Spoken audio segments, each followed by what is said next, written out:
getting plugged in was critical for me in the beginning, and I sucked in the beginning. It took probably 5 months, 5 months of just gruesome failure. In that 5 months, I think I sold a total of 20K, being full time, working 90, not working. I was not working. I'm being plugged in for 90 hours a week, maybe. I mean, it's a lot of time. And then in April, it all changed. Okay, so I want you to make sure that people hear that part, Jesse, because people see you and they're like, "Oh, Jesse's on stage, Jesse's on this call, Jesse's here, Jesse's there," right? But most people didn't see Jesse when Jesse got here, right? Where Jesse, because you said 20,000 over 5 months, Yeah. which And means you were averaging about that's what you wrote, or that's what you made. that's what I wrote. So that means you were probably bringing home like $2,500. 38 cents. Yeah, So nothing. a Yeah. great question. So what was it that changed what was it? What was the thing that changed for you? Because something had to click for you Yeah. to go from that to where you are now. What was it? I think there's always surface, and then there's the underbelly or the reality. So on the surface, what changed was I was introduced to IULs. That was the surface. But the underside of that was I found something that I was confident in, and that confidence begat confidence. And so by being confident in the IUL and understanding how it worked, and just like, okay, I can do this. And then I had a couple calls with people who wanted IULs, and it just clicked because I understood the IUL just from conversation. I won't say conversation one, but once I got it, it just made sense to me. Like, it just, all the pieces came together. I could explain it very fluidly. I understood it. It's very, if you get into some detail, more complex stuff with it, it's a lot of math, and I just like got it. And then when I shared that with a couple people, boy, it just made total sense. And so that was confidence building. And then at that point, it was, off to the races. If you enjoy something, you're gonna obviously do it more. And then once I started making money, then that was good too. It was kind of the whole belief triangle. So had to have a little bit of belief, got a little bit of proof, got some reinforcement, got a more belief, so on and so forth. So that was what changed in April, and it was overnight. It was overnight, but Uh, not really because it took 4 months. Great point. Well, right. So that's it. But you're right. It's 5 months. That's a great point. So what I mean by that overnight is that, okay, so I'll give an example. So we had a few months ago, Francis Lugidice was on, and he had like what was it, like $190,000 IUL. And it was like a $50,000 a month IUL, and the person was basically begging him to do it. This is him sharing on this call about what it was. And he was talking about how, like, he was like, really? You want to put 50 towards it? You sure you want to do that? And the person's like, yeah, I'm all ready to do it. Because he explained how it worked, and the person trusted him. And they already knew how it worked. They knew what was going on, but they found somebody they trusted. And one could say, oh, well, that kind of fell in his lap. But in reality, the 5 years prior of him being Hall of Fame and selling at an extremely high level is what got him to the point, and the amount of calls he makes, and the tens of thousands of dials he's made, and all of that led up to the whale. So for me, it was 5 months of just gruesome not making sales. I mean, being on live dials for, you know, 12 hours or longer, and literally selling nothing, just hearing rings and hangups and not knowing what to say, to then once it clicked, then it was like daily it was, 3,000, 5,000, 10,000. So now to the point of the topic of the call, Jesse. So why did you keep going? Because most people, and I'm gonna say 95% of people would not have stayed here for that amount of time doing what you were doing, hoping to see some results because you were just working on a wing and a prayer at that point, right? So What's your why? Because I tell people your why can't be money because the money you'll get used to the money. Your why has to be so big that when you think about it, it makes you want to cry. It can't be something, it can't be surface, it has to be pretty deep. So what's your why, Jesse? Why do you keep going? What got you to keep going? So for me, it's to create, my why is to create the life I've always dreamed of, and to be able to look back with to be able to look back and know I did not waste my potential. I did not waste my ability. I didn't waste what could have been, and that I there's a fear factor in there. I have a fear, a healthy fear of looking back. I think this comes from like family, of looking back and having all the stories of what could have been. So my why is to be able to um, create the life I've dreamed of, and to be able to look back with confidence, say I did, I came, I conquered this. This was great, because I have a very strong or healthy fear, I think, of looking back and shoulda, coulda, wouldas. And I have a just I get nauseous at victim speak and victim mentality. And that's not that it doesn't creep in, but when I hear people with this just victim BS, and what I mean by that is not the normal BS, but belief system. People have a victim belief system, and it creeps out in every kind of which way. We see it on TV all the time. We see it on the news all the time. And this one, and let's everything's equality this, and I'm like, oh, so we can make sure nobody's a victim of themselves.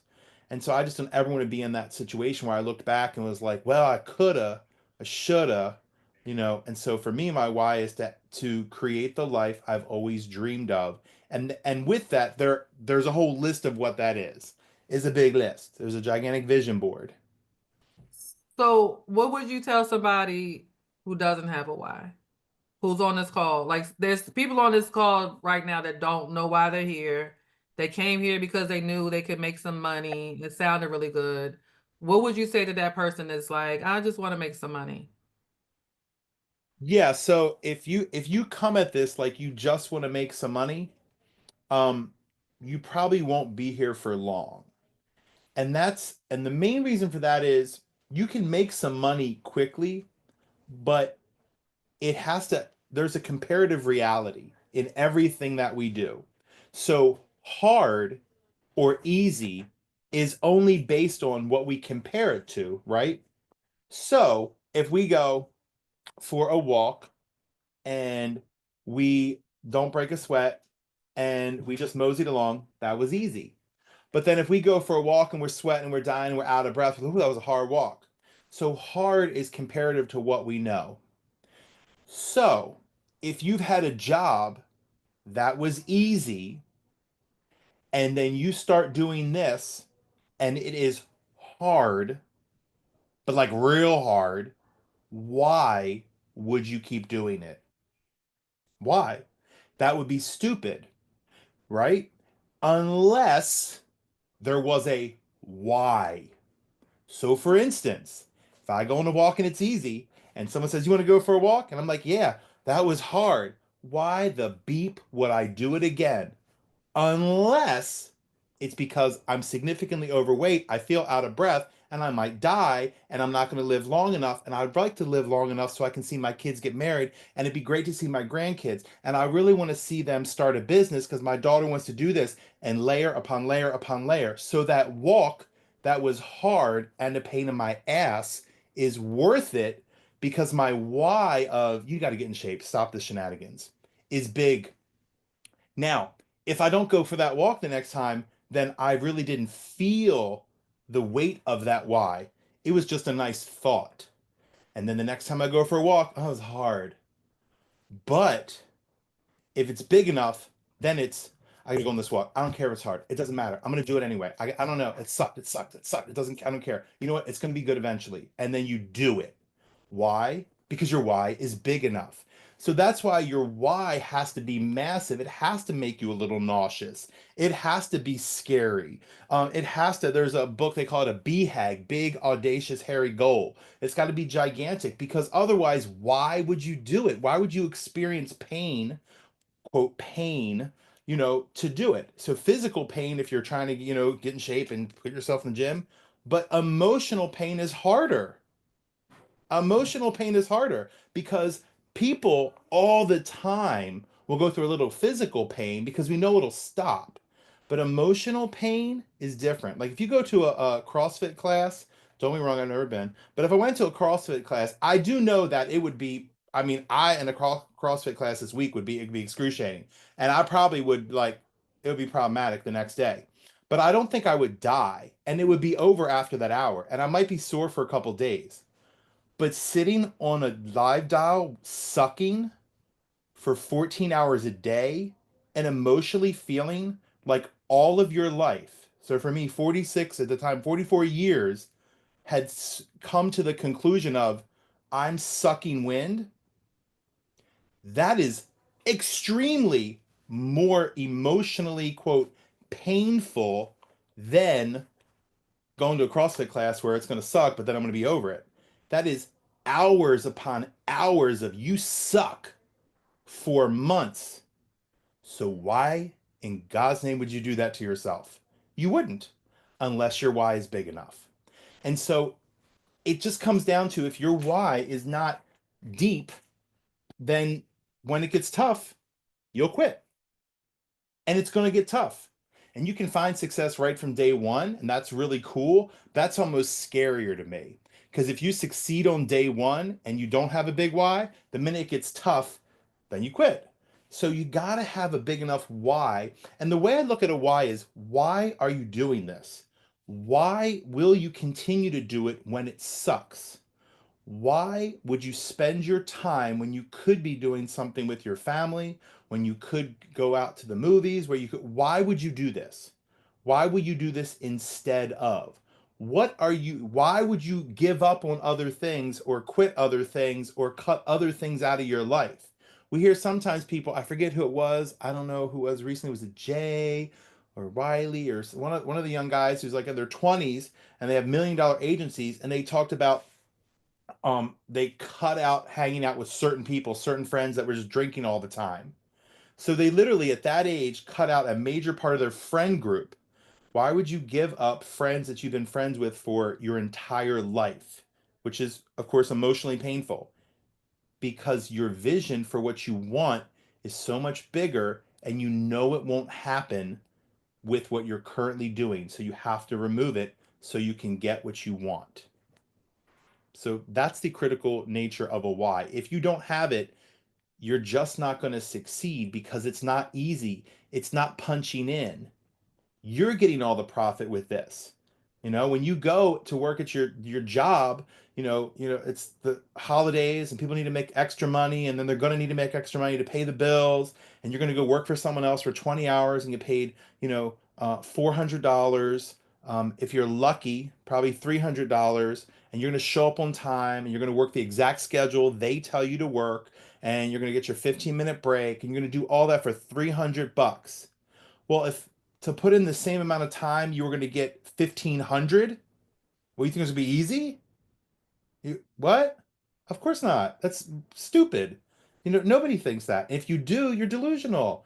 Of course it's going to be harder. The funny thing is, it's not going to be it's not going to be like technically harder. It's going to be the same thing. At Target, they told you to go here and say this and stand here and push these buttons. And we're telling you, go here, stand in that dial room, say these words, and push these buttons on the application. It's the same exact thing. But what will be different? One, you just get the, yay, I'm doing it and I get my $300. The other, you're going to fail. You're going to feel like you suck. You're going to feel like you're a big loser when you're not winning. You're going to screw up. You're going to feel like you wasted money on those leads because you bombed them. You know what I mean? So there's gonna be stuff that happens. So you got to have a big enough why, because then you're going to see it differently. You're going to say, okay, I have more to accomplish. I want to change the trajectory of my family. I want to make sure my kids can go to the school. They're in a horrible, we live in a, fine neighborhood, but the schools are horrible. So I want to send them to a private school, and that's going to cost this. And so how will I accomplish that? Because it's not about the money. It's about, I want to change their life. I want to get them out of that, like, oh, well, that's just how we grew up. So what are you willing to sacrifice for that? Why would you do that? Now, Jesse, Mhm. has this year been all peaches and cream? Hell no. Um, so this has been a rough year for me. I think it's so I had that like rough spot in the beginning, and then it was all magical. Last year was great. Last year the first part was horrible. Okay, it was like very bad, and then it was like magic happened. It was like ta-da, April hits, and it's like, wow, you know how to do this. And it was just like every month selling more and more and more. And then um all of a sudden, I'm just killing it, doing $100,000 months left and right. It was great. And then I I've had to take a look at this for this year and see what changed this year, what got harder. And part of it was, um, you know, the IUL business got a little bit more saturated. So people started knowing about it, and the more people know about it, the less exclusive it becomes.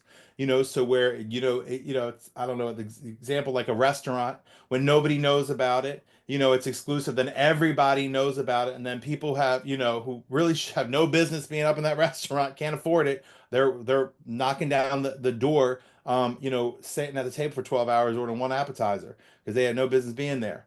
And that kind of happened a little bit with IULs. Not that IULs aren't great and there's plenty of people who can benefit from it, but it went from being people like, oh, I've heard about this IUL, and I heard something I should put about 10% of my income, and I make one 150 a year, so about 15,000 a year. Is that okay?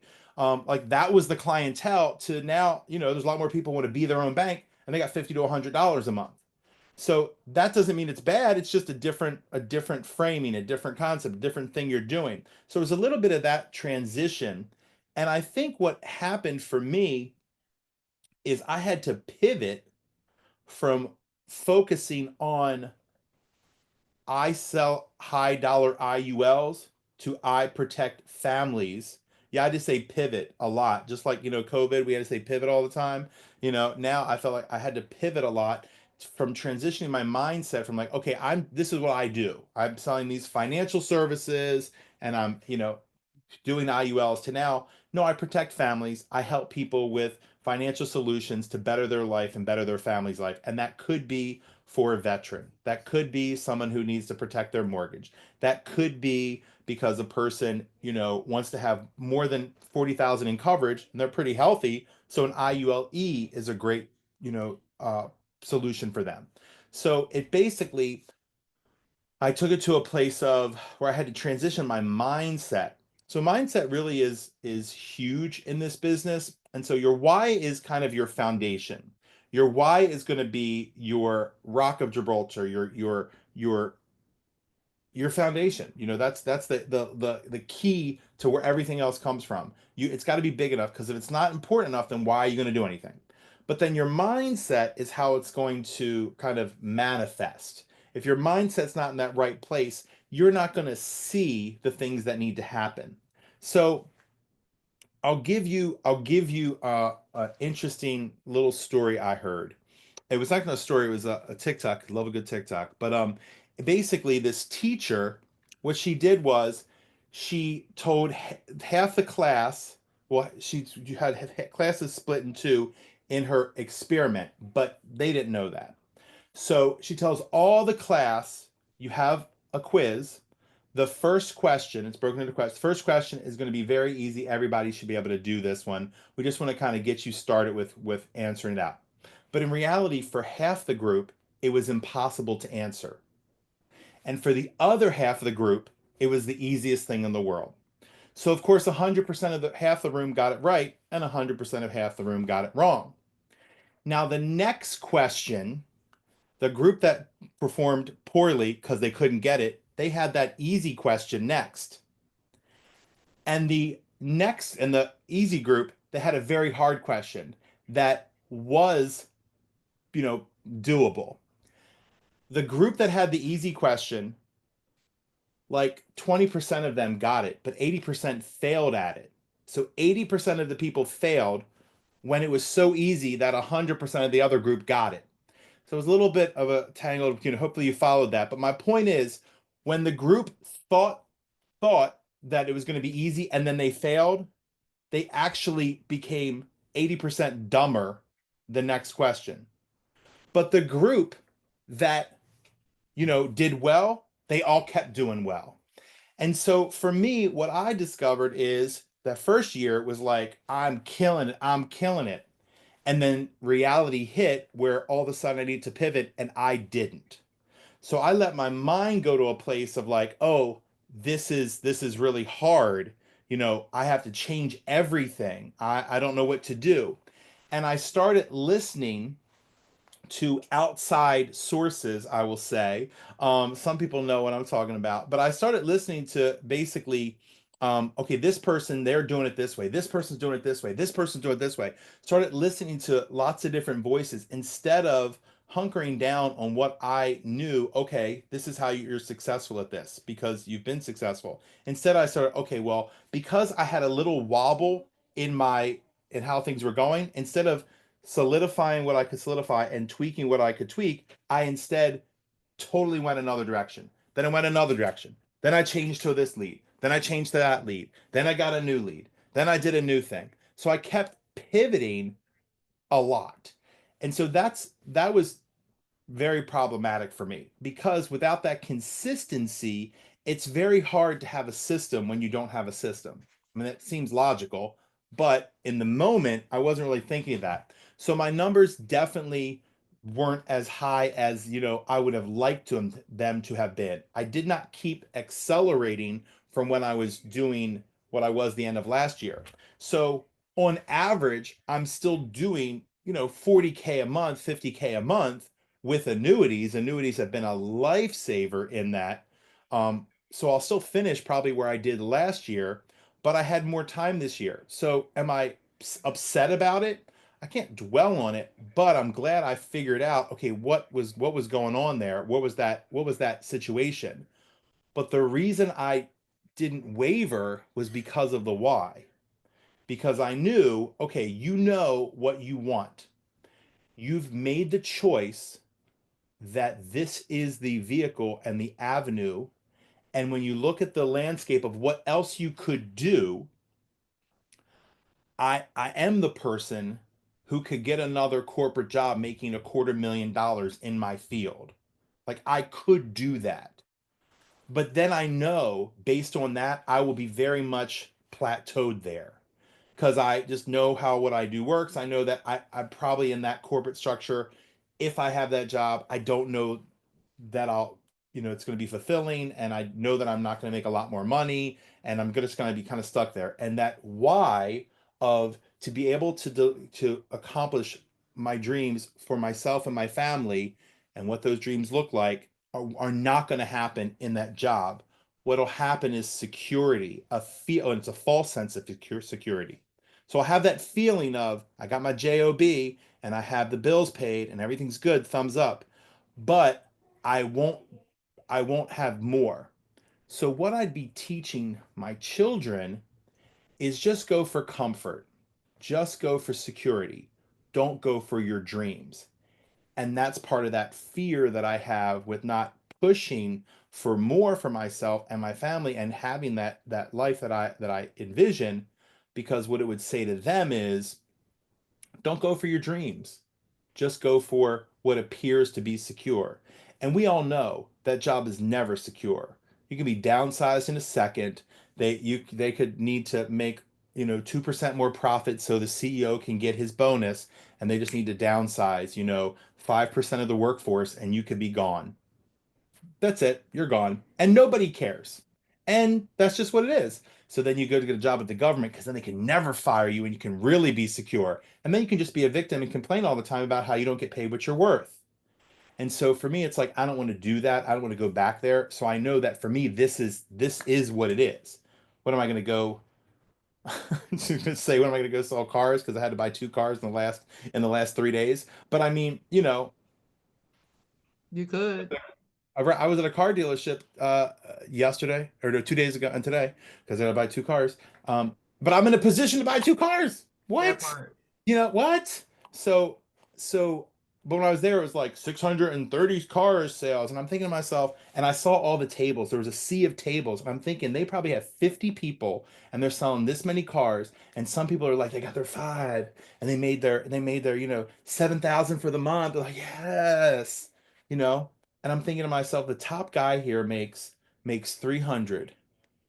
And I did that my first year selling life insurance, sucking for the first 5 months. There you go. So why would I think about anything else? So once you get that and you kill your plan B, and this is the only path, then it's just a question of, okay, how do I pay that? How do I adjust? What am I screwing up right now? What's the glitch?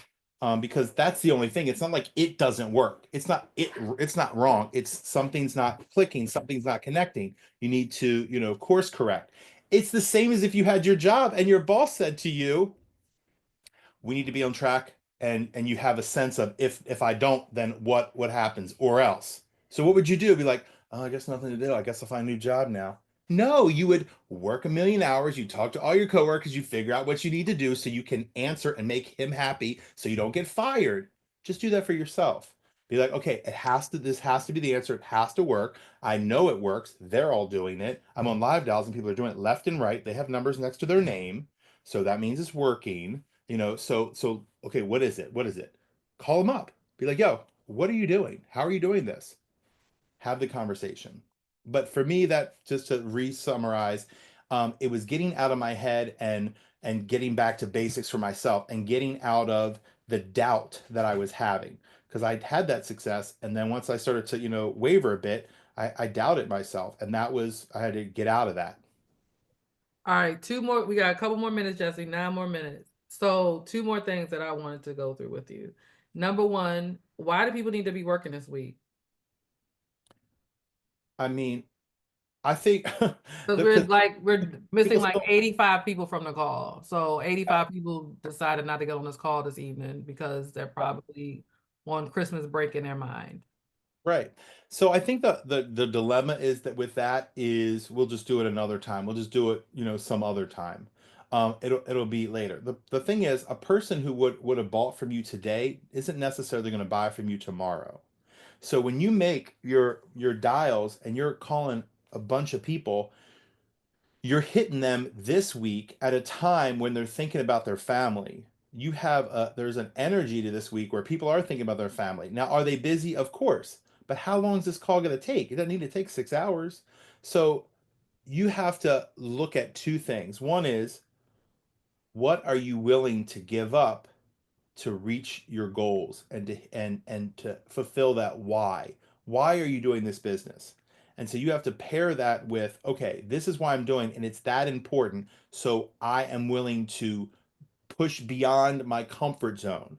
So is that saying that you should be calling on Christmas Day instead of opening gifts with your kids I'm not saying that necessarily.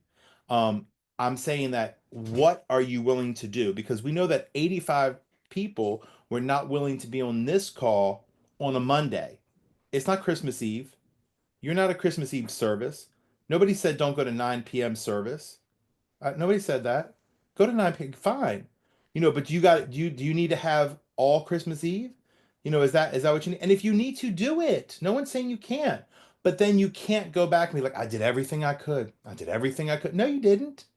You were sitting around all day. Dude, I'm not saying if you're a single mom and you got 25,000 things to do to make your Christmas for your kids magical, to be on the call, your phones tomorrow dialing for 18 hours.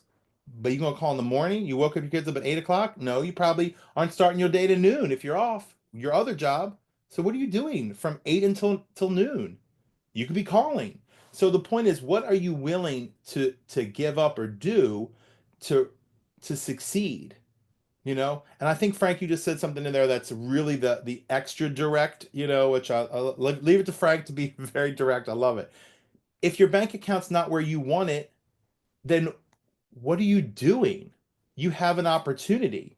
You know, if you didn't pay for everything in cash, if you don't have the bank account you want. And here's the other thing. I said this before another time on a call. If you had a part-time job at Target, would you be working Christmas Eve? Of course you would. If you had a part-time job at Target, you'd be working Christmas Eve. If you had a part-time job at TGI Fridays, you'd be working Christmas Eve and the day after Christmas because everyone's shopping. If you have a job at the mall, you'd be working. The only people not working are if you have an office job or a government job, right? And those are the two people who are complaining nonstop about how they're not paid what they're worth. So in reality, it just comes down to how big is your why? Is it important enough for you to sacrifice something? Again, no one's saying sacrifice everything, but are you sacrificing anything?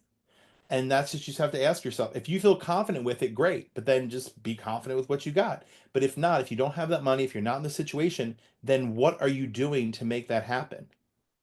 You know, again, nobody's saying if you get 20 people who say, stop calling me, it's Christmas Eve, it's 9 o'clock. Okay, well, fine, but how did you call before that? You know, if you've been on the phone for 12 hours, I guess maybe then stop. But what are you doing? What's the max you can do to reach your goal? All right. Thank you, Jesse. And then the very last question is, why does everybody here need to be at convention? Because convention is like a month and 4 days away.